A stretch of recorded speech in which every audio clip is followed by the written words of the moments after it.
So, Elena, where do you come from? Huh? I come from Russia, so from Moscow. From Moscow. Interesting, okay. So, what brings you to the United States?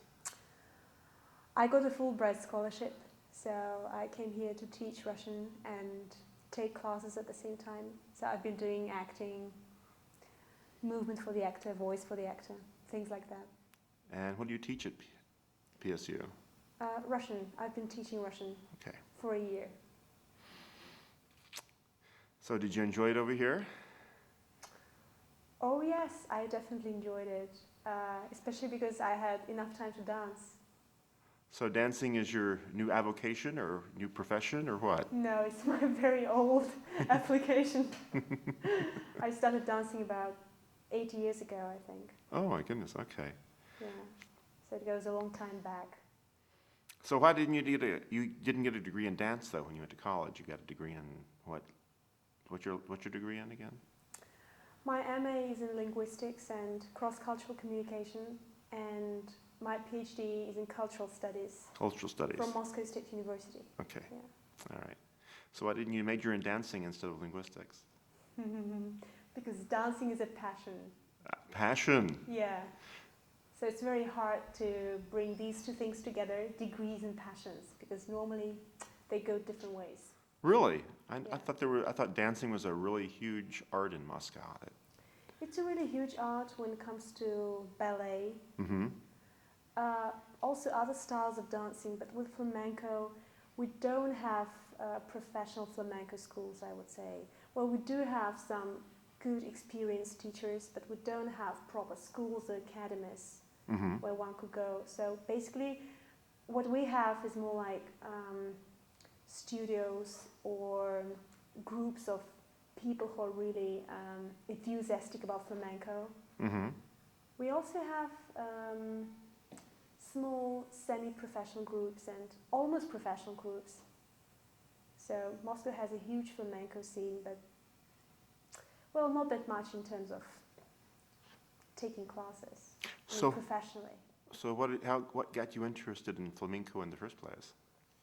It's very hard to say. It's a big mystery to myself, because I know that as a kid I took some ballroom dance classes, but I was never that enthusiastic about ballroom dancing. And whenever I went there to that studio, I would look at myself in the mirror and think, no, I wasn't born to be a ballroom dancer. I was born to dance Spanish dances. And at that time, I didn't know exactly what it meant, like Spanish dancing. And I'm not sure if I knew the word flamenco.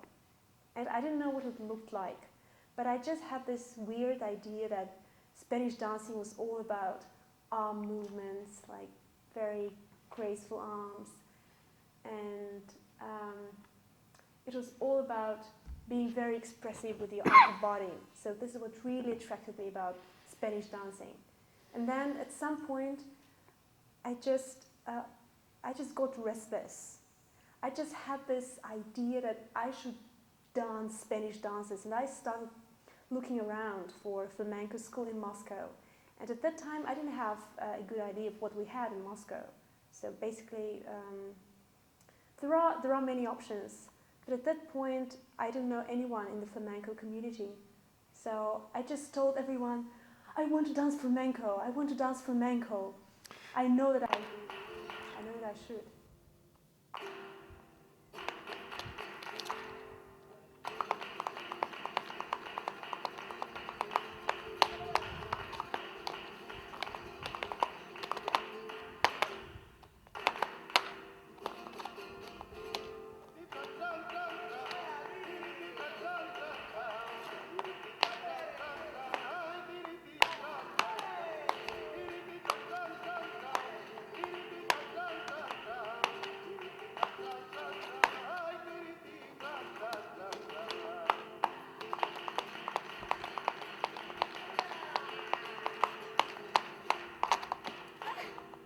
Did you have a dream, or did you see it perform someplace first?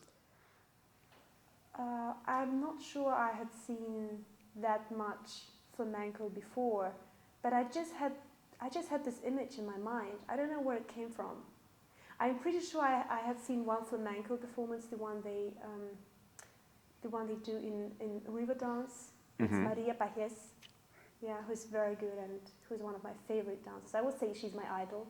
But at that time, I didn't pay much attention to her. I was more interested in the Irish part of the show. So I don't really know how I decided to dance flamenco. Just image, beautiful hands, arms, you know, like branches of trees. It's like taking a soul out of you and making it fly in the air. So how did you find now you said that in Russia they don't have that many professional schools. You have like groups that come together then. No, not that many. We do have, groups that come together. We have, almost professional groups. We have semi-professional schools, but not real dance academies that would give you a degree or something that would be recognized as professional education. We also have quite some flamenco in St. Petersburg and other cities, in Khabarovsk as well. How did you find the Portland flamenco community? I love my teacher. So her name is Elena Sukhina, and she teaches at the Flamenco Arts Academy here. And she's a person who got her flamenco education in Jerez de la Frontera, which is one of the birthplaces of flamenco, one of the places where it originated. In Spain? Yeah, in Okay. Spain. And I really enjoy the flamenco community here because everything is so closely connected, dancing, singing, and playing the guitar. Because what very often happens in Moscow and at other places, in Austria and in Germany, where I took classes as well, what happens is that they just teach you how to dance. They teach you certain choreographies, which you can't apply to any other music later. But what we're doing here, we're learning how to dance how to dance with a singer. Yeah, how to dance to a certain compás, which means rhythm in Spanish. Yeah, so we have rhythms, and we learn how to be aware of singing so that we can apply our skills to whatever context. So do you feel like you've learned more over here than you did in Moscow? I've learned a lot here, but I also learned a lot in Moscow before coming here. But in Moscow, my first experience, or my first encounter with flamenco was more about expressing myself, trying to make my body more expressive and trying to open up, just letting my upper body speak and letting my arms speak. And then when I went to Vienna, I attended another flamenco school there, and then I went to Spain, and I taught how to dance to different rhythms.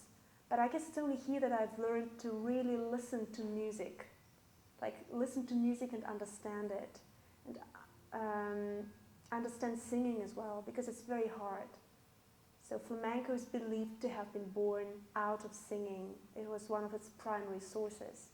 And the guitar came later, and then baile, which is dance, came later. But it was all about singing, and you have to be aware of what the singer is doing if you really want to create a work of art. Yeah, not just I'm dancing by myself and there is a person singing by himself or herself, and then there is a guitarist doing his job.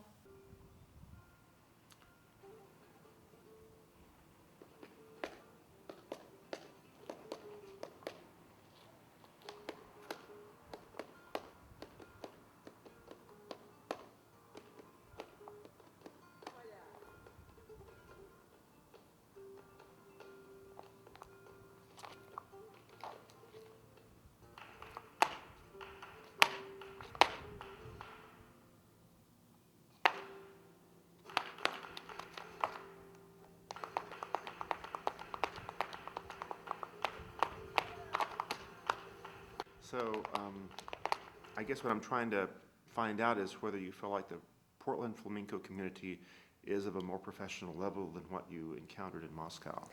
No, I would say that we have a very high level of flamenco in Moscow, and in St. Petersburg as well. Mm-hmm. In Portland, I've just had experience with this Flamenco Arts Academy, Mm-hmm. which was very good and very enriching. But I wouldn't say that American flamenco is any better than Russian flamenco. I Okay. guess each has its own good sides. So there's like a different philosophy to the American versus the that Russian one, or they're very similar? No, not really, because in Russia it's so diverse that I can't generalize. And I guess the same applies to the United States. Mm-hmm. Now, you've traveled to Spain. Did you have an opportunity while you were there to take any classes? Yes, I went to Carmen de las Cuevas, which is one of the flamenco schools in Granada, which was a great experience because when you go to Spain, it's not like learning how to dance flamenco at any other place, because there you just dive into it and it covers you like a wave. And even if you just walk down the street, you can hear these rhythms around you. You know, they have different rhythms, different compasses, which are alegrías, seguirías, whatever. And you just recognize them, you know, out there on the street. And whenever you learn flamenco at other places, well, be it Russia or America or any other place, it's still a bit different because we can't create this environment in our classroom. We can't create it in a bar where we hang out with other flamenco enthusiasts. That it's not exactly the same because then you just walk out of the room or the bar and it's a total different reality. So the dances that you performed for us, do they? What? Why don't you explain them a little bit? One of them is alegrías, which is a cheerful dance. So it comes from the word alegría, which is happiness in Spanish. So it's all about happiness, although it has different sides to it as well. Because none of the Spanish dances, I mean flamenco dances, is just cheerful or just sad. It always changes. It's like a small life. So each dance is born, then it lives, it has its climax, and then it dies. So there is bound to be a sad moment in it. But basically, alegrías is all about cheerfulness, feeling happy.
llamaban la atención. Hay dos cositas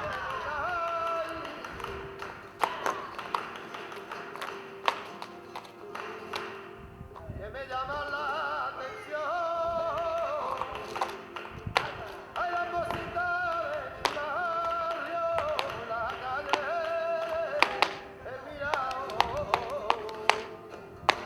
Que la cosita de mi barrio, la calle, el Mirao. Que disparate sería, que disparate será, que tú te vengas conmigo, que a donde te llame, que eso me importará a mí, que eso me importará a mí, que los doctores se mueran, yo también me llamo.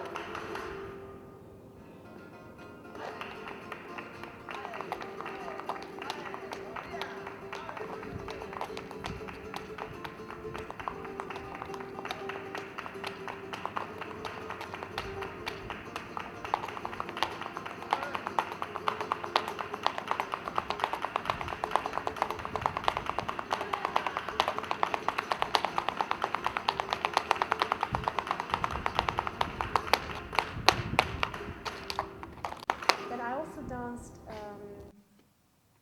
bulerías.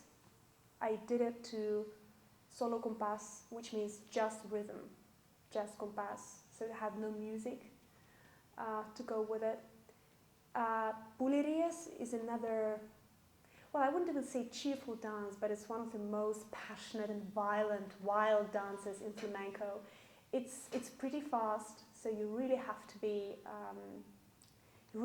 precise, and you really have to be aware of what you're doing, because otherwise you just risk getting lost. Because if you just miss one tiny beat of the compas, you're lost forever.